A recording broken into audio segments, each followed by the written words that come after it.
Et bonsoir à tous, comment ça va? Ohayo gozaimasu à tout le monde, hein.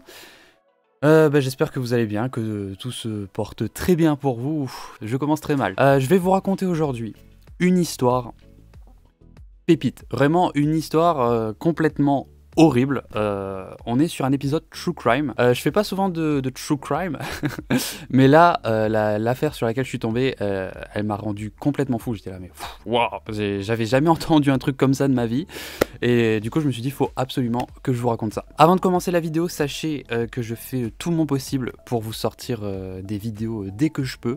En fait, j'arrive pas trop à gérer mon autre taf et YouTube en même temps, c'est trop compliqué. Donc, vous inquiétez pas, hein, sachez que les vidéos, ça arrive. Mais voilà, va falloir être un petit peu patient. Donc, sans plus attendre, je vous propose de vous installer confortablement, d'attraper vos petites collations. Et c'est parti, hein. Je vais vous raconter l'histoire de Leonarda Cianciulli. Ça claque comme nom, non? C'est une femme italienne.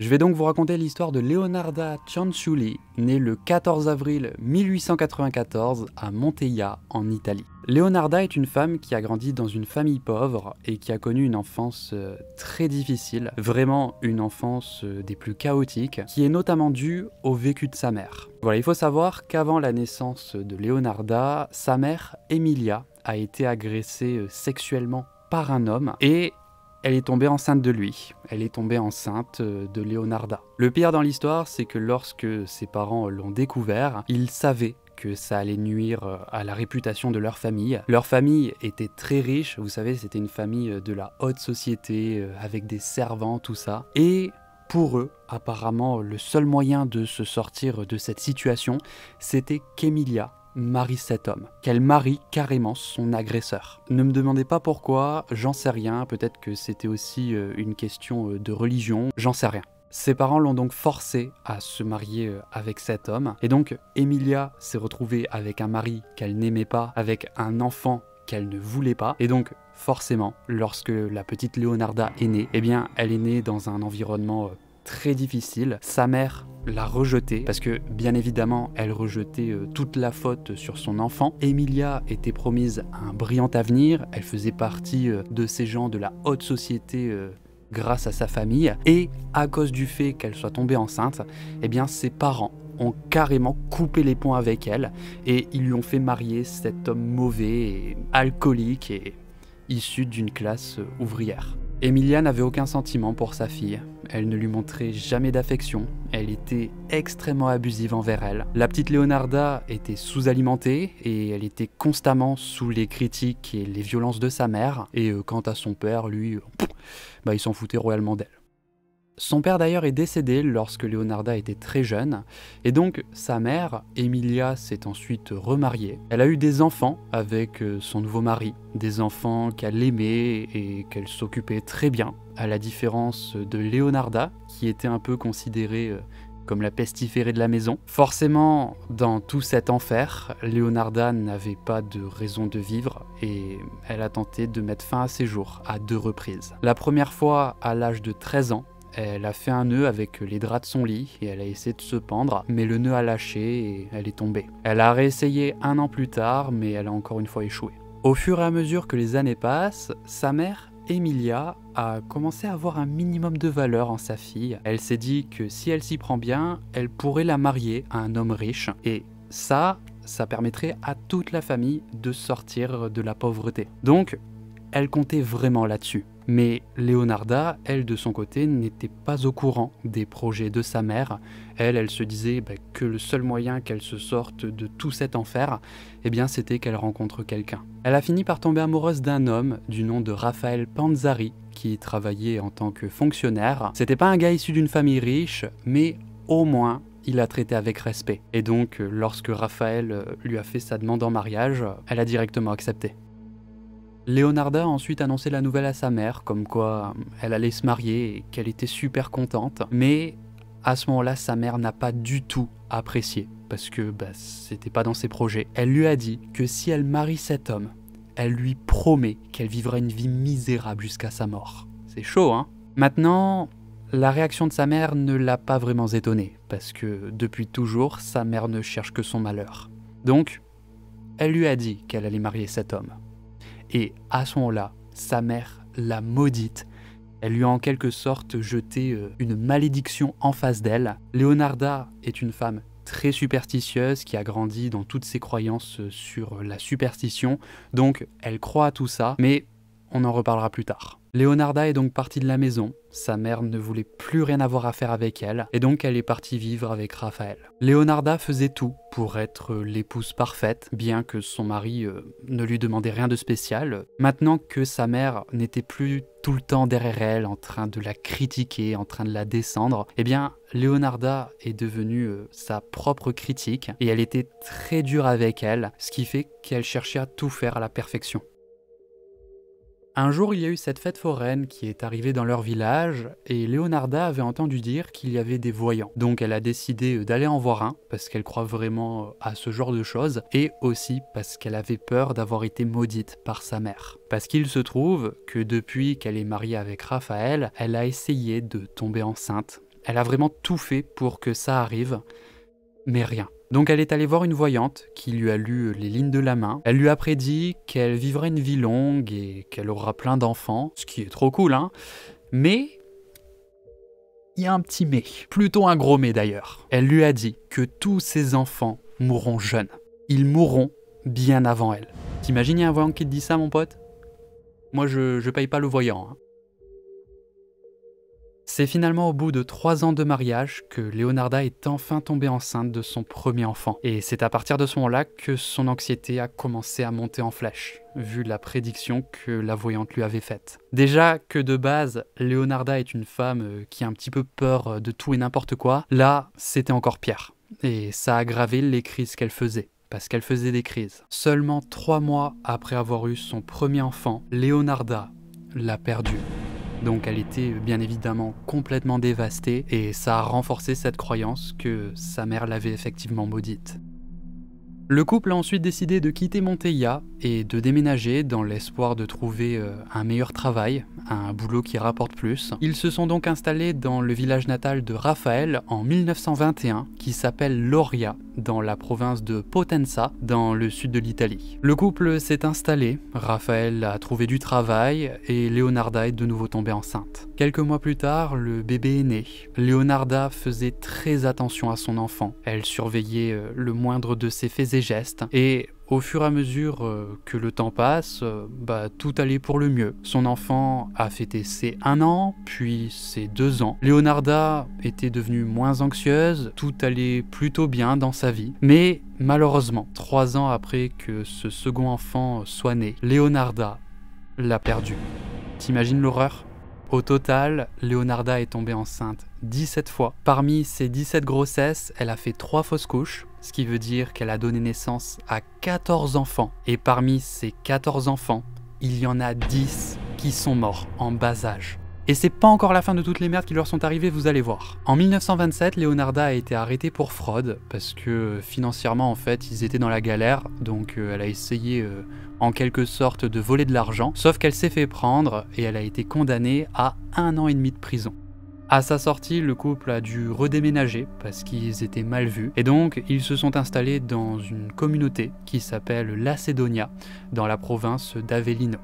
À cet endroit, Leonarda est de nouveau allée voir une voyante parce qu'elle avait entendu dire qu'il y avait un groupe de Romani qui s'était installé dans les bois et elle avait envie de savoir si son destin avait changé ou pas. Donc elle est allée voir cette voyante et celle-ci lui a dit que dans une main, elle voyait la prison et dans une autre, un asile psychiatrique. Mais bon, au moins la voyante ne lui a pas parlé des enfants, peut-être que cette malédiction est enfin partie. Après tout, elle a assez souffert, elle a perdu 10 enfants. Leonarda est restée proche de ces personnes originaires de Roumanie. Elle a commencé à s'intéresser à leur culture, elle a acheté des livres sur la voyance, sur le tarot, et voilà, elle s'est intéressée à tout ça.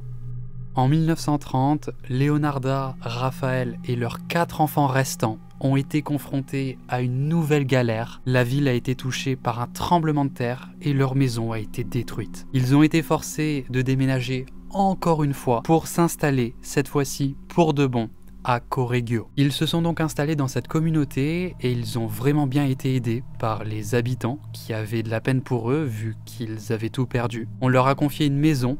Raphaël a obtenu un travail rapidement. C'était une communauté très unie qui s'entraidaient les uns les autres. C'était une communauté incroyable. Au fur et à mesure que les années passent, tout allait pour le mieux. Raphaël gagnait bien sa vie, les enfants grandissaient. Leonarda s'est fait des amis dans le voisinage qui venaient souvent lui rendre visite pour des conseils. Et elle s'est ouvert une boutique de savon qui fonctionnait très bien. Ça fonctionnait tellement bien qu'elle s'est fait connaître d'abord à travers toute la ville. Tout le monde venait la voir pour lui acheter ses savons parce que personne ne les fabriquait mieux qu'elle. Et puis elle s'est même fait connaître à travers d'autres villes d'Italie. Elle vendait beaucoup, elle avait énormément de commandes qui venaient de toute l'Italie. Dans sa boutique, elle s'est également mise à faire de la voyance et elle a réussi à se forger une très bonne réputation. Leonarda était très douée pour faire des prédictions. Elle aidait énormément de personnes pour tout type de problème. Même les agriculteurs venaient la voir pour lui demander quel type de graines planter. Leonarda, qui avait toujours cette malédiction dans un petit coin de sa tête, elle s'est plongée dans tout un tas de bouquins sur la magie, sur le surnaturel, sur les rituels, et en lisant tous ces bouquins, ça lui a renforcé cette idée qu'elle était bien maudite. Leonarda et sa famille ont vécu paisiblement pendant plusieurs années, jusqu'à l'arrivée de la Seconde Guerre mondiale. Lorsque la guerre est arrivée, ils ont commencé à chercher des volontaires. Le fils aîné de Leonarda, qui s'appelle Giuseppe, âgé de 17 ans, il voulait s'engager, déjà pour servir son pays, mais aussi surtout parce que depuis sa naissance, sa mère, elle est constamment sur son dos, elle est tout le temps en train de surveiller le moindre de ses faits et gestes, elle contrôle toute sa vie. Et donc, Giuseppe a décidé de s'engager sans le lui dire. Comme vous pouvez l'imaginer, Leonarda ne voulait absolument pas qu'il parte à la guerre parce qu'elle était convaincue que si son fils part à la guerre, il mourra à cause du fait qu'elle est maudite. Et donc, lorsqu'elle a découvert qu'il s'était engagé, elle s'est effondrée en larmes. Elle se sentait impuissante. Pour elle, c'était cette malédiction qui était revenue et qui allait frapper au moment où ça allait le mieux dans sa vie, pour lui faire très mal. Leonarda était prête à tout pour protéger son fils de la mort. Donc elle s'est replongée dans plein de bouquins sur la magie, sur la sorcellerie. Et après les avoir étudiés, elle a découvert que pour obtenir quelque chose d'une certaine valeur, tu dois donner quelque chose de la même valeur en échange pour maintenir l'équilibre. Donc pour sauver une vie, tu dois donner une vie. Et c'est pourquoi elle s'est dit qu'elle devait faire un sacrifice humain.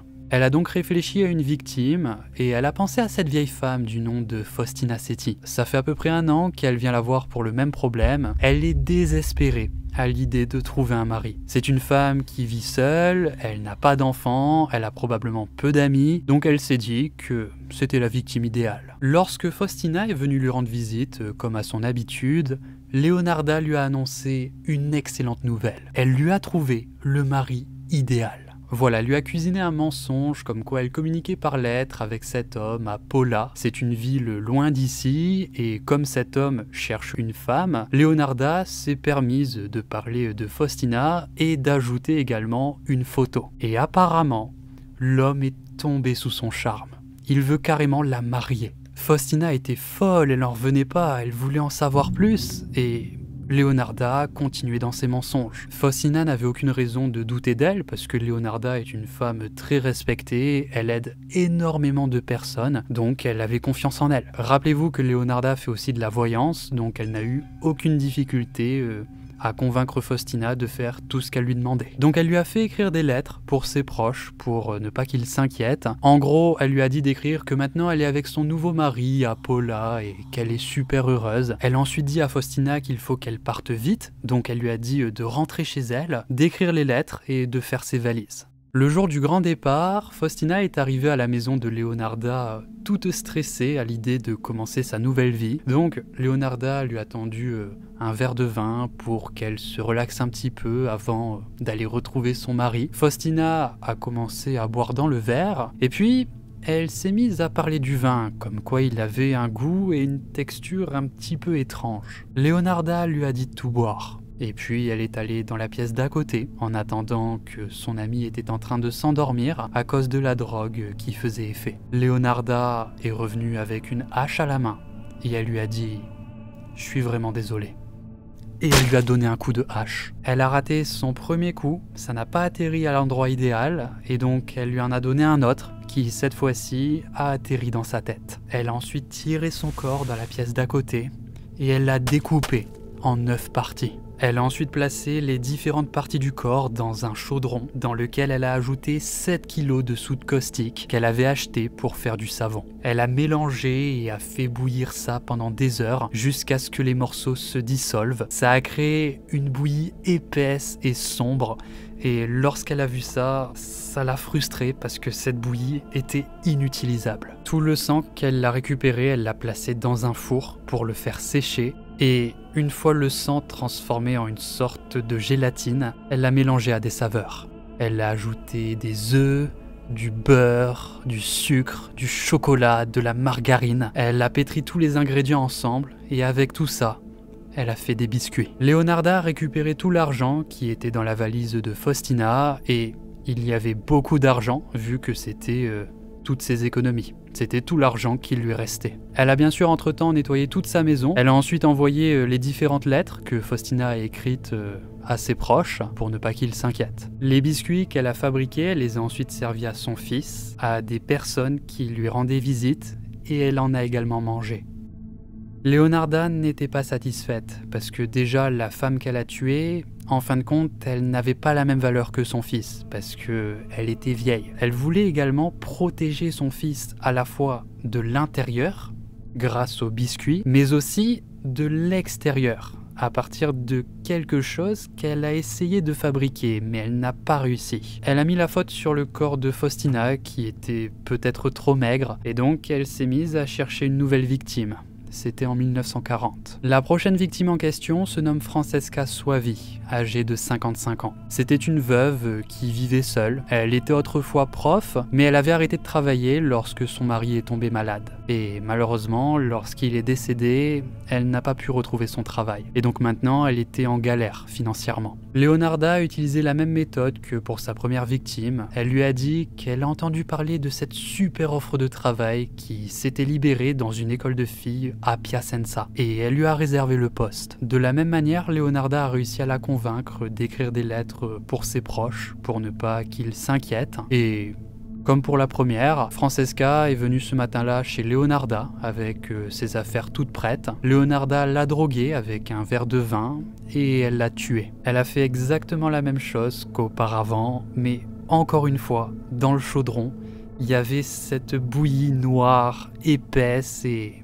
inutilisable. Leonarda n'a toujours pas réussi à faire ce qu'elle souhaitait.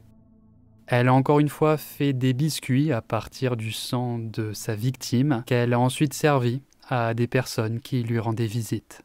C'est après ce deuxième meurtre que Leonarda s'est aperçue qu'il lui manquait quelque chose. Un sacrifice est censé être quelque chose qui te fait mal, qui signifie la perte, ou tu perds quelque chose qui te tient à cœur. Et dans les 2 meurtres qu'elle a commis, ce n'était pas le cas. Sa troisième victime sera une amie qui lui est très proche, Virginia Cacioppo, une ancienne chanteuse soprano qui a chanté à la Scala. Une femme très belle et très gentille, c'était une célébrité locale et tout le monde l'adorait. Virginia avait prévu de quitter Correggio.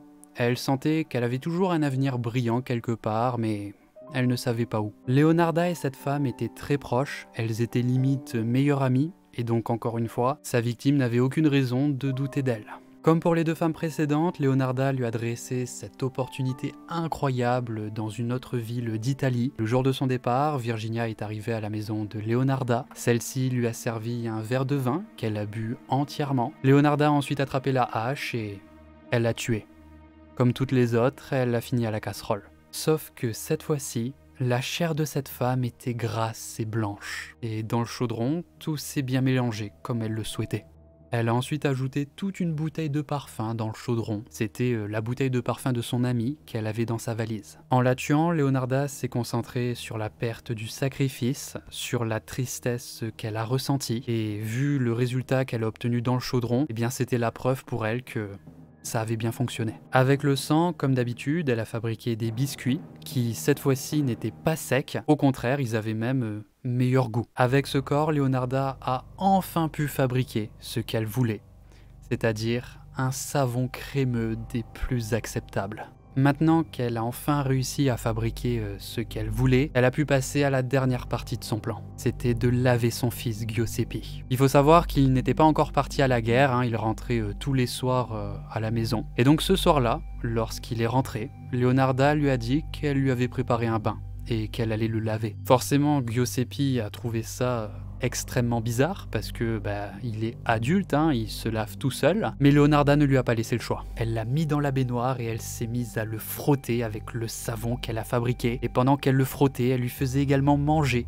les biscuits qu'elle avait préparés. Ça a complètement détruit leur relation, mais au moins Leonarda savait que maintenant il était protégé. Elle a ensuite distribué les savons qu'elle avait fabriqués à des personnes qui lui rendaient visite, à des personnes de son voisinage, et elle leur a également fait manger les biscuits.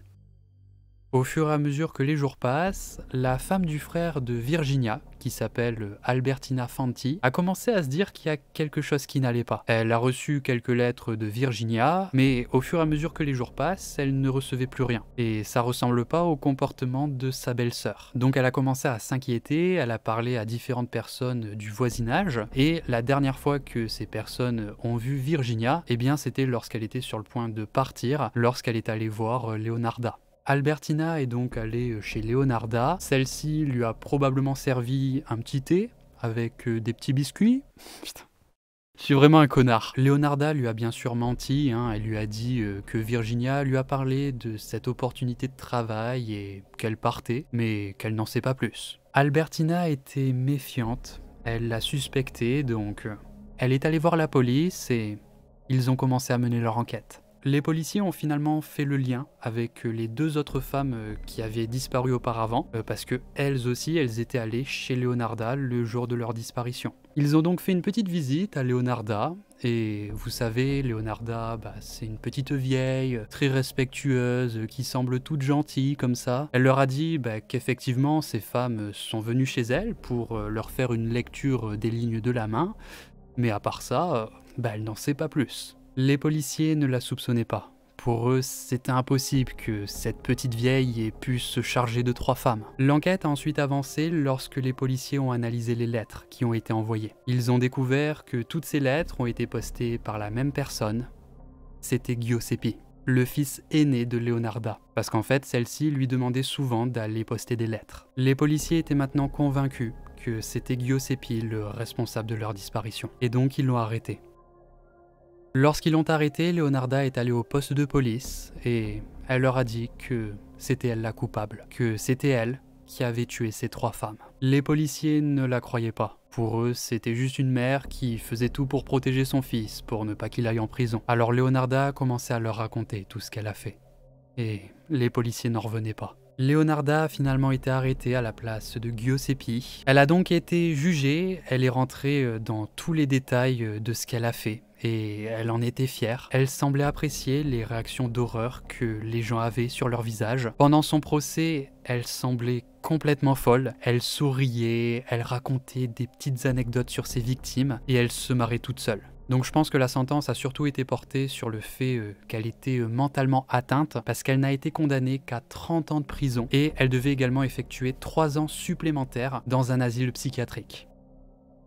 Et c'est ça qui me rend complètement fou, c'est que la voyante du début de l'histoire ne s'était pas trompée. Dans une main, elle voyait la prison, et dans l'autre, un asile psychiatrique. Et elle a eu les deux. Pendant toutes ces années en prison, Leonarda a écrit ses confessions. Elle a tenu un journal, et c'est aussi pour ça qu'on en sait autant. Leonarda est morte en 1970, à l'âge de 76 ans, d'une hémorragie cérébrale. Maintenant, à chaque fois que je mange un biscuit,